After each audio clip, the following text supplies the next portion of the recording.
ওজির সাহেব। আগে হুজুর। কে ডাকছে? কমে আছে দেখেন যে আমার পিঠে লাগছে নি। আগে হুজুর। ও আগে। ওজির সাহেব, আমি আরতে আরতে আমার দ্বারা কোমর লাগিয়ে গেছে, আমার এখন বিশ্রামের প্রয়োজন। কথাটা মন্দ কর নাই। সেনাপতি। উজির সাহেব, ওগলা কি আনছো? ওগুলা আনতে আমার মনে নাই। কি বিবর্ষ কথা, এই কি মানা যায়? একটা মোটা ভাতার ওগলা খান দেখানাই লইলে এমন কি ক্ষতি হতো উজির সাহেব? কষ্ট নেবেন না হুজুর, মাটিতে বসে যাই আমরা ডালা বিছনায়। সেই ভালো, সেই ভালো।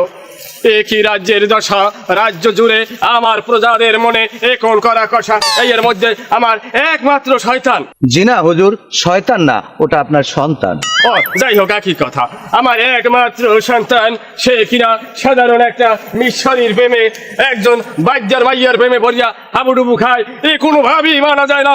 ব্যবস্থা করুন আপনারা এই রাজ্য জুড়ে। রাজ্য কোর্স থেকে শুধু বেতন সারান আর খান, আর কোন রুম্বাটা হরেন আপনারা। পেট বর্গে খান, মন বর্গে সেই যান, আর রাতে বই আপনারা গোষ্ঠী বলেন। আদেশ করেন হুজুর, আমি ওই মিশরীরে ধরে আনি না, পরে আমি 22 ডলা দিব। কিসের বাস ডলা দেবেন? সেই যে বেদে, সেই বেদের সর্দারকে আমার সামনে ধরে আনার ব্যবস্থা করুন।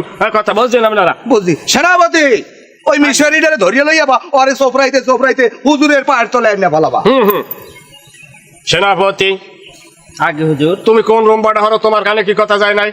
যাহা আপনা, আমি ওর গর্দান কাছে আপনার পায়ের নিচে ফেলাবো। তোমার এত মাঝে মাতবাড়ির দরকার নাই। গর্দান কাটা লাগুক বা উল্টোই হালান লাগুক, হেরা আমি হালামু। তোমার যা কইছি তুমি এই হরো। সেনাপতি, তুমি এখনই যাইয়া বেদে সর্দারের ধরিয়ে লইয়াও।